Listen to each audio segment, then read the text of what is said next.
Bienvenidos nuevamente a su programa de Ciencias y Tecnología, Química, correspondiente a tercer grado de secundaria.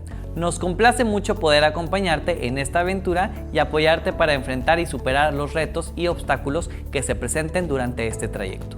El día de hoy te dedicarás a conocer más sobre los materiales y las sustancias que componen al mundo, así como de las interacciones entre ellos para crear precisamente nuevos materiales. Esperamos puedas reconocer esta información en las cosas que te rodean en tu día a día, así como los beneficios y riesgos que representa su presencia en tu vida, en tu entorno y en tu comunidad. Abordaremos el tema de los enlaces, sus tipos y cómo están conformados. De igual forma, ahondaremos sobre las interacciones que hay entre los átomos durante los procesos de creación de enlaces. Anteriormente hemos visto tres diferentes tipos de enlace en los que interactúan los átomos. El primero es el enlace covalente no polar, que es cuando dos átomos del mismo elemento se unen debido a la diferencia cero de electronegatividad. El enlace covalente no polar se presenta entre átomos del mismo elemento o entre átomos con muy poca diferencia de electronegatividad. Un ejemplo es la molécula de hidrógeno, la cual está formada por dos átomos del mismo elemento. Diferencia es cero. Otro ejemplo, pero con átomos diferentes, es el metano. La electronegatividad del carbono es 2.5 y la del hidrógeno es 2.1. La diferencia entre ellos es de 0.4, menor de 0.5, por lo que el enlace se considera no polar. El segundo tipo de enlace que vimos es el enlace covalente polar, en el que uno de los átomos ejerce una atracción mayor sobre los electrones de enlace del otro. Cuando la diferencia de electronegatividad entre los átomos de enlace está entre 0.5 y 2.0, la desigualdad con que se comparten los electrones no es tan grande como para que se produzca una transferencia completa de electrones. El átomo menos electronegativo aún tiene cierta atracción por los electrones compartidos. El nombre de estos enlaces se debe porque al compartir desigualmente los electrones se generan dos polos a través del enlace. Un enlace covalente polar tiene polos positivos y negativos separados. El polo negativo está centrado sobre el átomo más electronegativo del enlace y el polo positivo está centrado sobre el átomo menos electronegativo del enlace. Un ejemplo de este enlace es la molécula del agua, en la que se unen químicamente dos átomos de hidrógeno enlazados a un átomo de oxígeno. El tercer enlace que observamos es el enlace iónico, que es la unión que resulta de la presencia de fuerzas de atracción electrostática entre los iones de distinto signo y se da cuando uno de los átomos capta electrones del otro. Se presenta durante la combinación química de un metal y un no metal, dando lugar a un compuesto iónico. Este compuesto está formado por iones positivos y negativos, unidos por fuerzas electrostáticas de atracción. Los átomos de los elementos metálicos tienden a perder uno o más electrones cuando se combinan con átomos no metálicos, y los átomos no metálicos tienden a ganar uno o más electrones. Como resultado de esta transferencia de electrones, el átomo metálico se convierte en un catión y el átomo no metálico se convierte en un anión. ¿Pero qué es un enlace? Un enlace químico es la unión entre los átomos de un compuesto y esta unión se origina en la estructura electrónica de los mismos átomos. La actividad química de los elementos radica en su tendencia a adquirir, mediante su unión con otros átomos, la configuración electrónica de gas noble, que es muy estable. 8 electrones en el nivel más alejado del núcleo, salvo el helio, que solo tiene 2. ¿Cómo se combinan los átomos y cuáles son las fuerzas que los unen? Estas interrogantes son fundamentales en el estudio de la química, pues los cambios químicos son esencialmente una alteración de los enlaces químicos.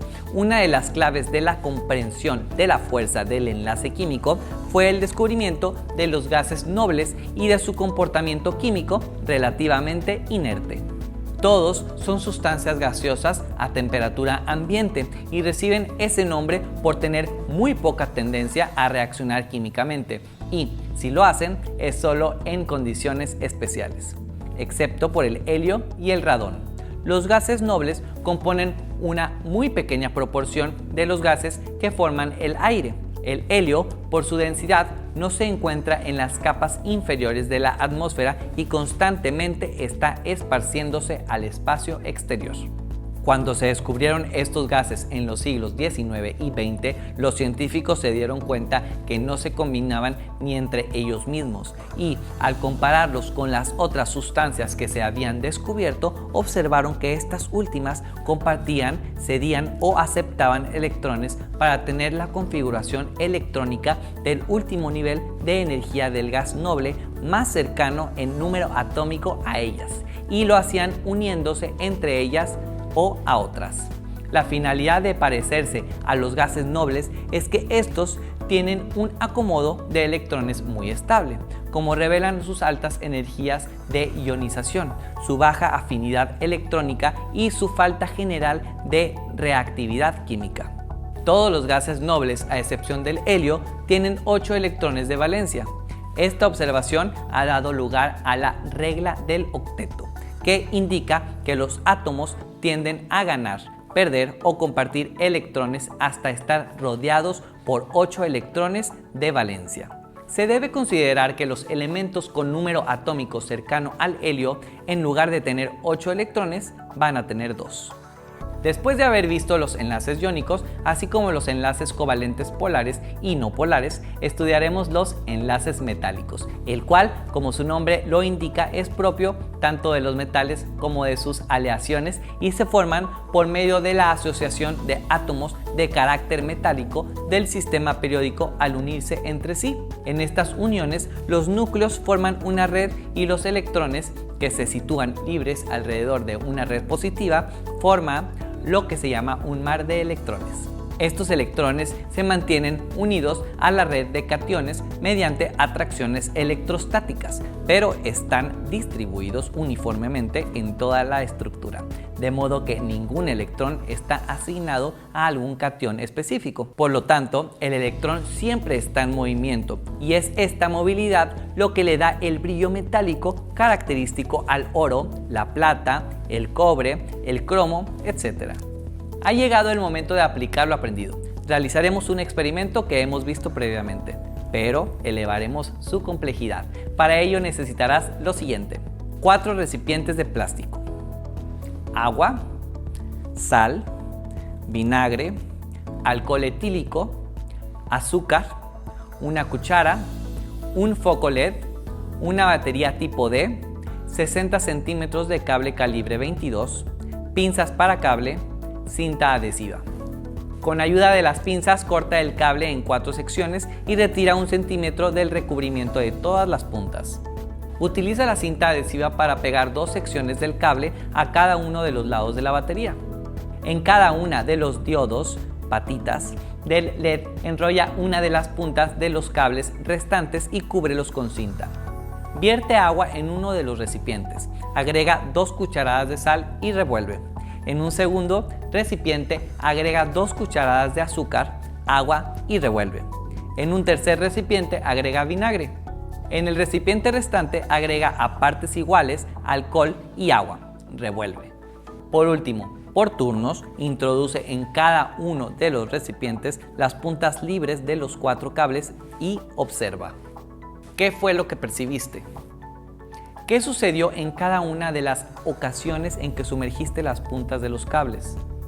¿Hubo respuestas diferentes? ¿A qué crees que se deba? ¿Pudiste observar los diferentes enlaces en cada uno de los recipientes? No olvides anotar en tu cuaderno todas tus reflexiones y acompáñalas con imágenes, así como de dibujos. ¿Te gustó el tema del día de hoy? ¿Puedes recordar qué era lo que sabías sobre los enlaces antes de este programa? ¿Sabes cuáles son los elementos en común que los conforman? ¿Identificas las características que definen a cada uno? Puedes anotar tus reflexiones en tu cuaderno, compara lo que sabías al inicio con lo que sabes ahora y cómo lo aprendiste. Muchas gracias por haber estado el día de hoy con nosotros, por tu esfuerzo y dedicación.